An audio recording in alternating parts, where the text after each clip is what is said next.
106 ದಿವಸ ನಾವು ಸತತವಾಗಿ ಈ ಹೋರಾಟವನ್ನು ಕೈಗೊಂಡಿದ್ದೇವೆ.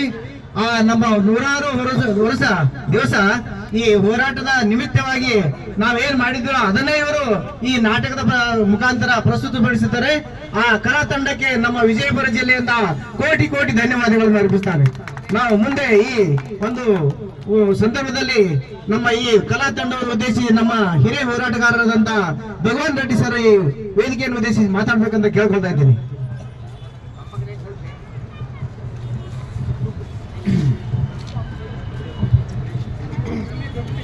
ಈಗ ತಾನೇ ಒಂದು ಆರೋಗ್ಯ ಹಕ್ಕಿನ ಪ್ರತಿಪಾದನೆಗಾಗಿ ಇಡೀ ರಾಜ್ಯಾದ್ಯಂತ ಜಾಥಾವನ್ನು ಹಮ್ಮಿಕೊಂಡಿರುವಂತ ಪ್ರಯುಕ್ತ ಇವತ್ತ ಬಿಜಾಪುರ ನಗರದಲ್ಲಿ ಬೇರು ಮತ್ತು ಬೇವರು ತಂಡದವರು ತುಂಬಾ ಮನೋಜ್ಞವಾಗಿ ಕಳೆದ ಒಂದೂವರೆ ತಾಸಿನಿಂದ ನಾಟಕವನ್ನು ಪ್ರದರ್ಶಿಸಿದರೆ ನನಗೆ ಈ ನಾಟಕ ತುಂಬಾ ಇಷ್ಟ ಆಯಿತು.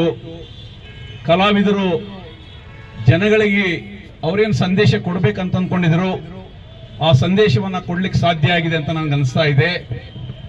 ಸಂದೇಶ ಅಂದ್ರೆ ಇಷ್ಟೇನೆ, ಸರ್ಕಾರಿ ಆಸ್ಪತ್ರೆಯಲ್ಲಿರುವಂತಹ ಸೌಲಭ್ಯಗಳು ಜನಸಾಮಾನ್ಯರಿಗೆ ಸಿಗಬೇಕು. ಅದು ಖಾಸಗಿಯವರ ಪಾಲಾಗಬಾರ್ದು. ಖಾಸಗಿಯವರು ಬಡವರಿಂದ ಹಣ ದೋಚುವಂತ ವ್ಯವಸ್ಥೆ ನಿಲ್ಲಬೇಕು. ಸರ್ಕಾರಿ ಆಸ್ಪತ್ರೆಗಳಲ್ಲಿ ಉಚಿತ ಸೇವೆ ಸಿಗಬೇಕು, ಔಷಧಿಗಳು ಉಚಿತವಾಗಿ ಸಿಗಬೇಕು, ಎಲ್ಲ ಟ್ರೀಟ್ಮೆಂಟ್ಗಳು ಪರೀಕ್ಷೆಗಳು ಉಚಿತವಾಗಿ ಸಿಗಬೇಕನ್ನುವಂತ ಸಂದೇಶವನ್ನು ಇಟ್ಕೊಂಡು ಇಡೀ ರಾಜ್ಯಾದ್ಯಂತ 17 ದಿನಗಳ ಕಾಲ ಏನು ಈ ಜಾಥಾ ನಡೆದಿದೆ, ಇದು ನಿಜವಾಗ್ಲೂ ಹೆಮ್ಮೆ ಪಡುವಂತ ವಿಷಯ. ನಮ್ಮ ಜನಗಳಲ್ಲಿ ಅವರು ಹಕ್ಕಿಸ್ತಾ ಇದ್ದಾರೆ. ಅಂದ್ರೆ ಸರ್ಕಾರಿ ಆಸ್ಪತ್ರೆಯಲ್ಲಿ ಔಷಧಿಗಳು ಕೊಡಬೇಕು, ಚೀಟಿ ಕೊಡಬಾರ್ದು ಹೊರಗಡೆಗೆ. ಅವರೆಲ್ಲ ಪರೀಕ್ಷೆಗಳನ್ನು ಅಲ್ಲೇ ಮಾಡಬೇಕು, ಎಲ್ಲ ಟ್ರೀಟ್ಮೆಂಟ್ ಅಲ್ಲೇ ಕೊಡಬೇಕು ಅವರು ಅನ್ನುವಂಥದ್ದು ಎಷ್ಟೋ ನಮ್ಮ ಬಡ ಜನಗಳಿಗೆ, ಅನಕ್ಷರಸ್ಥರಿಗೆ, ರೈತರಿಗೆ, ಕಾರ್ಮಿಕರಿಗೆ ಗೊತ್ತಿಲ್ಲ. ಇವತ್ತು ಈ ಜಾಥಾದ ಮೂಲಕ ಇದೆಲ್ಲ ಕೂಡ ಅವರು ಮನವರಿಕೆ ಮಾಡಿಸಿದರೆ ಅವರಿಗೆ ನಾನು ನಮ್ಮ ಬಿಜಾಪುರ ಮೆಡಿಕಲ್ ಕಾಲೇಜ್ ಹೋರಾಟ ಸಮಿತಿಯ ಪರವಾಗಿ ಅನಂತ ಧನ್ಯವಾದಗಳನ್ನು ಅರ್ಪಿಸ್ತೇನೆ. ಮತ್ತು ಮುಖ್ಯವಾಗಿ ಹೇಳ್ಬೇಕಂತಂದ್ರೆ 115 ದಿವಸ ಹೋರಾಟ ಮಾಡಿ ನಾವೆಲ್ಲ ಜೈಲಿಗೆ ಹೋದಿವಿ.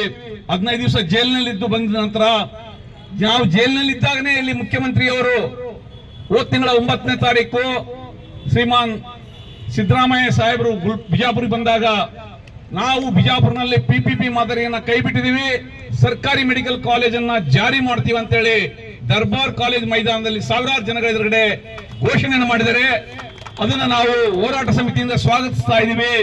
ಅಷ್ಟೇ ಅಲ್ಲದೆ ನಾವು ಈ ರಾಜ್ಯ ಸರ್ಕಾರಕ್ಕೆ ಆಗ್ರಹ ಪಡಿಸುವುದೇನೆಂದ್ರೆ ಮುಂಬರುವ ಬಜೆಟ್ ನಲ್ಲಿ ಅನುದಾನವನ್ನು ಮೀಸಲಿಟ್ಟು ಇಲ್ಲಿನ ಮೆಡಿಕಲ್ ಕಾಲೇಜ್ ಶಂಕುಸ್ಥಾಪನೆ ಮಾಡಬೇಕು. ಕೂಡಲೇ ಆ ಮೆಡಿಕಲ್ ಕಾಲೇಜ್ ಪ್ರಾರಂಭದ ಕಾರ್ಯಗಳನ್ನು ಪ್ರಾರಂಭಿಸಬೇಕಂತ ಹೇಳ್ಬಿಟ್ಟು ಕೂಡ ನಾವು ಇವತ್ತು ಒತ್ತಾಯಿಸ್ತಾ ಇದ್ದೀವಿ. ಮತ್ತು ಕೊನೆಯದಾಗಿ ಇಡೀ ಬಿಜಾಪುರ ಜಿಲ್ಲೆಯ ಜನತೆ ತನು ಮನ ಧನ ಸಹಾಯದೊಂದಿಗೆ ಈ ಒಂದು ಸರ್ಕಾರಿ ಮೆಡಿಕಲ್ ಕಾಲೇಜ್ ಆಗಬೇಕು, ಸರ್ಕಾರಿ ಆಸ್ಪತ್ರೆ ಖಾಸಗಿಯವರಿಗೆ ಹೋಗಬಾರ್ದು ಅನ್ನುವಂತ ಹೋರಾಟಕ್ಕೆ ಬೆಂಬಲಿಸಿದ್ರು 4 ತಿಂಗಳ ಕಾಲ. ಅವ್ರಿಗೆಲ್ಲರಿಗೂ ಕೂಡ ನಾನು ಮತ್ತೊಮ್ಮೆ ಹೋರಾಟ ಸಮಿತಿಯ ಪರವಾಗಿ ಅನಂತ ಅಭಿನಂದನೆ ಸಲ್ಲಿಸ್ತೇನೆ. ಮತ್ತು ನಮ್ಮ ಕಲಾವಿದರು ಚಂದ್ರಶೇಖರ ಮತ್ತು ತಂಡದವರು ನನಗೆ ಬಹಳ ಖುಷಿ ಆಯಿತು. ಅವರಿವತ್ತ ಏನು ಕೆಲಸ ಮಾಡ್ತಾ ಇದ್ರೆ ಅದಕ್ಕೆ ಯಾವ ರೀತಿಯಿಂದ ಬೆಲೆ ಕಟ್ಟಿದ್ರು ಸಾಕಾಗುವುದಿಲ್ಲ. ಎಷ್ಟೇ ನಾವು ಗೌರವವನ್ನ, ನಮ್ಮ ಪ್ರೀತಿ, ವಿಶ್ವಾಸ ಇಡೀ ಬಿಜಾಪುರ ಜಿಲ್ಲೆಯ ಜನತೆ ಪರವಾಗಿ ಅವ್ರಿಗೆ ನಾವು ಕೊಟ್ಟರು ಕೂಡ ಕಡಿಮೆ ಇದೆ. ಯಾಕಂದ್ರೆ ಅವ್ರಂತ ಒಂದು ಅದ್ಭುತವಾದಂತ ಕೆಲಸ ಮಾಡ್ತಾ ಇದ್ರೆ. ಮನುಷ್ಯನಿಗೆ ಅತ್ಯಂತ ಅವಶ್ಯಕವಾಗಿ ಬೇಕಾಗಿರುವುದು ಆರೋಗ್ಯ. ನಾವು ಬದುಕಿದ್ರೆ ತಾನೇ ಏನೆಲ್ಲ ಮಾಡ್ಲಿಕ್ಕೆ ಸಾಧ್ಯ ಇದೆ. ಬದುಕು ಅನ್ನೋದು ಮುಖ್ಯ ಇದೆ. ಒಂದು ವಾರ ಜ್ವರ ಬಂದು ಮನೆಯಲ್ಲಿ ಮಲ್ಕೊಂಡಾಗ ನೀವು ಯಾವ ಕೆಲಸನೂ ಮಾಡ್ಲಿಕ್ಕಾಗಲ್ಲ. ವಕೀಲರಿರ್ಲಿ, ಡಾಕ್ಟರ್ ಇರ್ಲಿ, ಇಂಜಿನಿಯರ್ ಇರ್ಲಿ, ರೈತರಿರ್ಲಿ, ಕೂಲಿಯವರಿರ್ಲಿ, ಜ್ವರ ಬಂದು ಮಲ್ಕೊಂಡಾಗ ಅವೆಲ್ಲ ಕೆಲಸಗಳು ಬದಿಗೊತ್ತಿ ಹಾಸಿಗೆ ಹಿಡಿಬೇಕಾಗ್ತದೆ. ನಾವು ನಮ್ಮ ಆರೋಗ್ಯ ಸರಿ ಇದ್ರೆ ನಾವೇನಾದ್ರೂ ಮಾಡ್ಬೋದು ಈ ಸಮಾಜದಲ್ಲಿ, ಈ ದೇಶಕ್ಕೋಸ್ಕರ, ಜನಗಳಿಗೋಸ್ಕರ, ಅಥವಾ ನಮ್ಮ ಕುಟುಂಬ ಸದಸ್ಯರಿಗೋಸ್ಕರ ಕೂಡ ನಾವೇನಾದ್ರೂ ಮಾಡ್ಬೇಕಾದ್ರೆ ನಾವು ಬದುಕಿರಬೇಕು, ಆರೋಗ್ಯವಂತರಾಗಿರ್ಬೇಕು. ಅಂತ ಒಂದು ಆರೋಗ್ಯವಂತರಾಗಿರ್ಬೇಕನ್ನುವಂತ ಸಂದೇಶ ಏನ್ ಕೊಡ್ತಾ ಇದ್ರೆ ಬರೇ ಬದುಕುದಲ್ಲ, ಆರೋಗ್ಯವಾಗಿ ಬದುಕುವುದು ಅನ್ನೋದು ಹೇಳ್ತಾ ಇದ್ರೆ ಈ ಒಂದು ನಾಟಕದ ಮೂಲಕ. ಇದು ಅತ್ಯಂತ ಮಹತ್ವವಾದಂತ ವಿಷಯ ಅಂತ ನನಗೆ ಅನಿಸಿದೆ. ಯಾಕಂದ್ರೆ ಬದುಕುವುದು ಸುಮ್ಮನೆ ಬದುಕೋದಲ್ಲ, ಆರೋಗ್ಯಪೂರ್ಣವಾಗಿ ಬದುಕಬೇಕು ಮನುಷ್ಯ. ಆಗ ಮಾತ್ರ ಆತನ ಎಲ್ಲ ಜೀವನದ ಆ ಒಂದು ಸಾಮರ್ಥ್ಯವನ್ನ ಪ್ರತಿಬಿಂಬಿಸಲಿಕ್ಕೆ ಸಾಧ್ಯ ಆಗ್ತದೆ. ಆ ದಿಶೆಯಲ್ಲಿ ಈ ಸಂದೇಶ ಏನಿದೆ ಈ ನಾಟಕದ ತುಂಬಾ ಚೆನ್ನಾಗಿದೆ. ಕಲಾವಿದರು ತುಂಬಾ ಚೆನ್ನಾಗಿ ಮಾಡಿದ್ದಾರೆ. ಅವರಿಗೆ ನಾನು ಮತ್ತೊಮ್ಮೆ ಹೃದಯಾಂತರಾಳದಿಂದ ಧನ್ಯವಾದಗಳನ್ನ, ಅಭಿನಂದನೆಗಳನ್ನ ಇಡೀ ಬಿಜಾಪುರ